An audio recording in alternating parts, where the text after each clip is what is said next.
Hi everyone, David here from daviddumaiaudio.com, and in this video I want to share with you 3 ways that I like to use a compressor whenever I'm designing sound effects.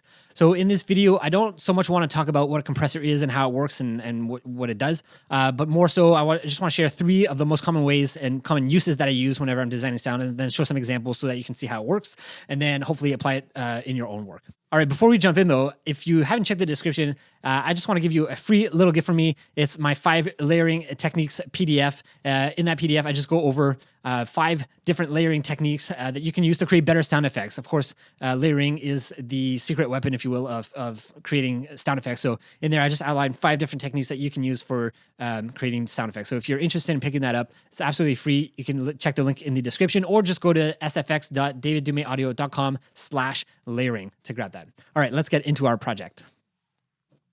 All right, so I am inside of Nuendo here, and the first way that I like to use compressor whenever I am designing sounds is to control and shape transients of sounds, especially when I'm doing transient heavy sounds, whether it's gunshots, impacts, explosions, stuff like that. Anything that's transient heavy, even if it's like a sound where you're doing like an item pickup and there's like a lot of transients or something like that, this can be this will be one way that I like to use it for designing that. So here, what I did is I just imported, it's not really any kind of sound that I particularly designed. I was just importing transient heavy things and kind of layered them up just so we can have an idea of what I'm talking about here. So this is the sound.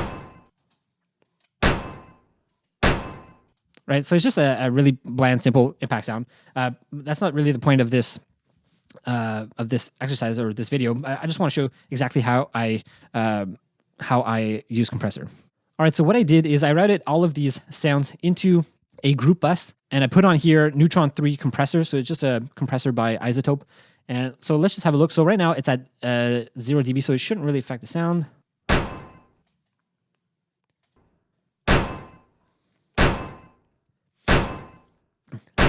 All right, there you go. So I like this one because it's very visual, so hopefully you can see what we're doing here alongside listening, which of course is more important. But here we go. So this is you can see here the sound file, like the wave shape. So that's the shape of my sound right now. So again, you can see very, very transient heavy. So what I like to do is to just shape it a bit. So what I can do is I can bring down the threshold, and wherever it's hitting, right now you can see nothing's actually happening. So I get about here. And now what it's going to do is it's going to start to compress a bit. So what I like to do is normally start with the attack. So I might start with the release at about 1,000, and then I'll start with the attack just to hear the transient, because that's really what we're doing here. We're just shaping the transient. So the release is not too important at the moment. So what I'm going to do is I'm going to bring it all the way down. So then it's going to squash the transient.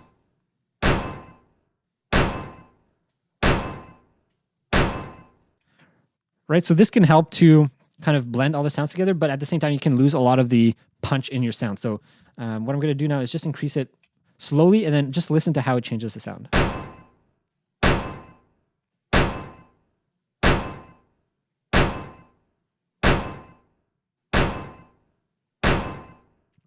right, so as soon as you bring it down, it really squashes the transient and makes it a really soft, impact. It really softens out the transient, which could be something you want. Generally, I like to just kind of listen though and see if I can get something in between where it's not overly soft and not overly compressed either. So.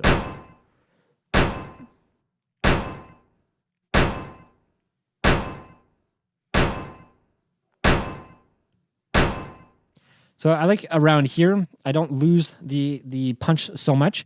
And then what I can do is then play with the release.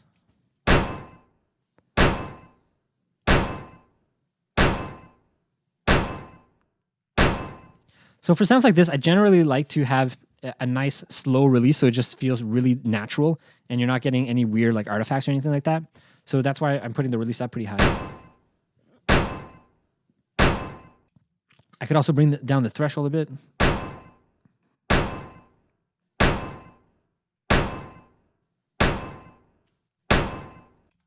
Right now you really hear the transient again.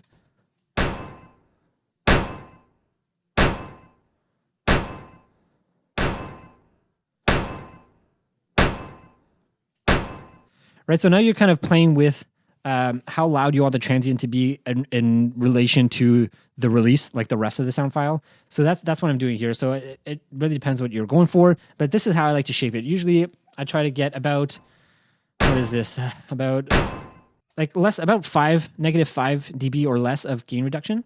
Once I have that, then I try to like play around with the attack here just to get a decent sound, make sure I'm not squashing or the transients too much. Once I have that set, then I can play around with the threshold a bit more and see if it sounds any better or not. And then that's it. And then the release, I kind of try to make it sound as natural as possible.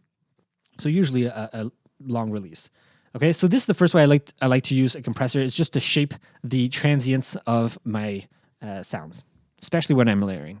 All right, so a second way that I like to use a compressor is to control the dynamic range of a sound effect. So of course we were kind of doing that when we were shaping the transients in the previous example, but this example is a bit, hopefully a bit more obvious, and especially more useful for longer files, especially the stuff like ambiences or anything like that. So here I have a file. Let's just listen to it so we know what we are working with.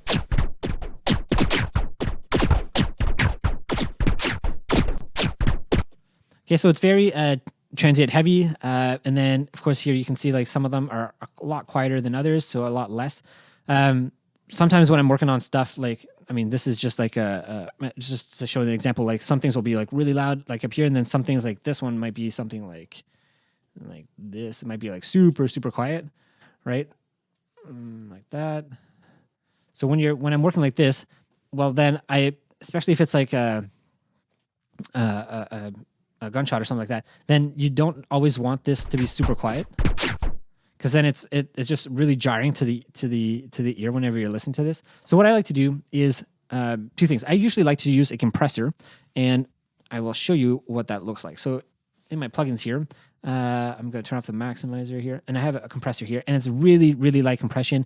As you can see here, I'm doing just -2 dB of compression for the threshold. So that means anything, it's only going to compress whatever's above -2 dB up here. So any peak that's above -2 here is it's gonna start to compress it. And then the ratio is just 2.5. So it's very, very minimal. So when I'm actually doing the compression, you'll notice that it's actually not doing very much. I'm just going to normalize this. It's not doing very much. It's going to just do about like 0.5 dB of gain reduction usually. So if I press to render my plugin, there you go. So this is the compression now. So again, it didn't do very much. If I undo that, so undo and then redo, you'll see it's very minimal compression. But what you'll notice is that these little softer parts here are actually not moving at all. The only thing that's moving are the taller peaks. So if I do it again, look at the smaller peaks here, they're not moving at all. It's only the larger peaks that are moving, because that's what's above the threshold. So right now, doing this in this way, I can now control the dynamic range between these so that they're a bit closer in range, so that when this sounds, they can sound a bit closer together. So this one won't sound as soft as these other peaks here. Okay, and there's two ways to do this. What I like to do is I like to do the compression multiple times. So let's say I had my compressor here. So I did it once already. I might do it like, let's say 3 times. So I just did it again. I'll maybe normalize it again, and then I'll do a compression again. Normalize, compression, normalize, compression, normalize, compression, normalize, compression.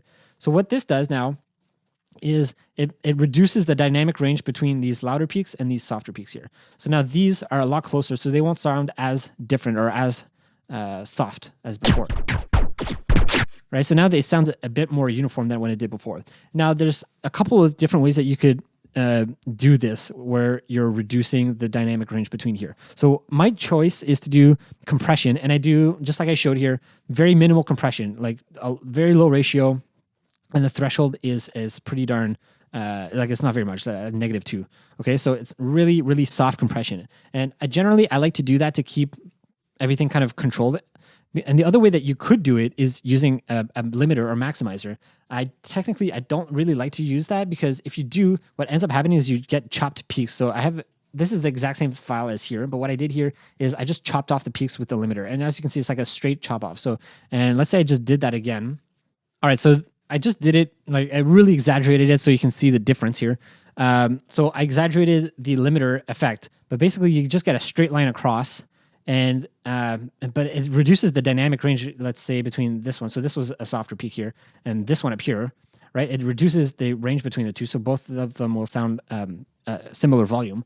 But you're also cutting off and distorting all these sounds because you're just doing like basically like a straight line across, rather than doing in this way, where I am slowly compressing everything down, and it's much more gentle. So if I look at this limiter example here, I have if I look at my stats here, I'm at negative 10.7 dB LUFS. So if I do the same thing here, let's see what we get. All right, so this is what we get whenever I'm doing, right here, when I'm doing compression. So right now I'm at negative 10.9, so it's close to this limiter here, which is negative 10.7. But look at the difference between the waveforms. So with just compression, and again, this was just light compression, I had to do it maybe like 5-6 times to get it to this LUFS level. But yeah, look at how full the waveforms are compared to this one, right? So all the transients are there, and they're really loud, but then the waveform after that is like really quiet. So it just drops a lot. So if I look at, let's say, this one here, it just drops a lot really fast compared to this one, what is it here, where it's a bit fuller. It doesn't drop as fast, right? So if I just compare the two,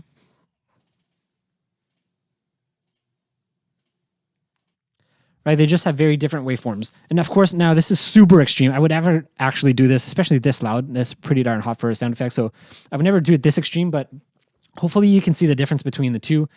One is, you just have a slice right across the top, and then it just drops, like your sound, your levels will just drop within the sound because all you're doing is cutting the top off. But here you're kind of compressing everything all together, so it sounds a bit more uniform. And yeah, so why don't we actually listen to it so we hear what it sounds like.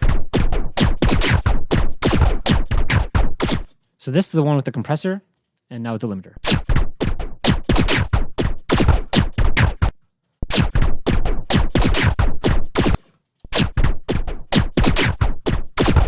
So again, they sound similar. I find this one with the limiter has a lot more, the transients are a lot heavier, which makes sense because that's exactly what's happening. Like you just have a lot of transient and then not much in terms of body of the sound.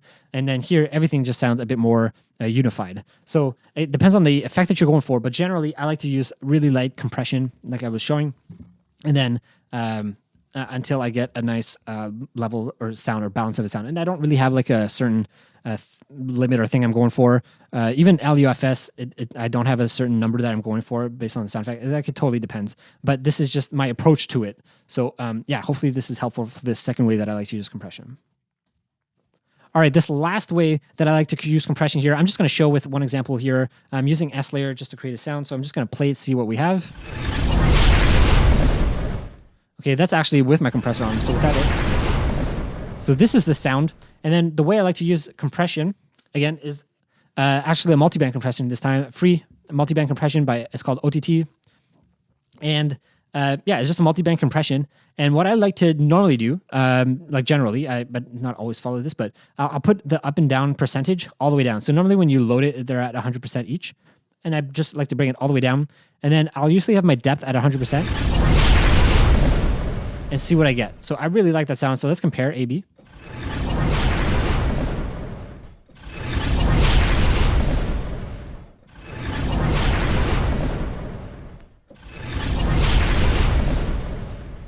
Right? To me, it just sounds a lot more present. You get a lot more of the high end, a lot more balanced in terms of frequency balance. Okay? So that's what I really like. And then once I have like this set up, then what I'll normally do is just kind of pull back the depth to a sound a level that I like. So like to me personally, for this sound, I probably would leave it pretty high. Just because I think the sound really needs it and it feels really good to me. But yeah, this is kind of my approach to it. It's really quick. And this is kind of how I use it. Just kind of dial these two down to 0%, again, generally. And then the depth, dial it down till it's balanced. The frequencies are balanced to my liking. So yeah, so this third way of using compression is just to balance out frequencies. All right, so I think that's it for this video, the 3 ways that I like to use compression. Hopefully me showing you the examples actually helped and you could see and hear what the effect is doing and how the compression is actually working on the sound effects. Yeah, but this is how I like to use it. So I think that's it for this video. Thanks so much for watching. If you guys have any questions or comment, leave it down below. And just a reminder to grab that free PDF on 5 techniques for layering 5 layering techniques for creating sound effects. So I think that's it for this one. Thanks so much for watching. I'll see you in the next video. Bye.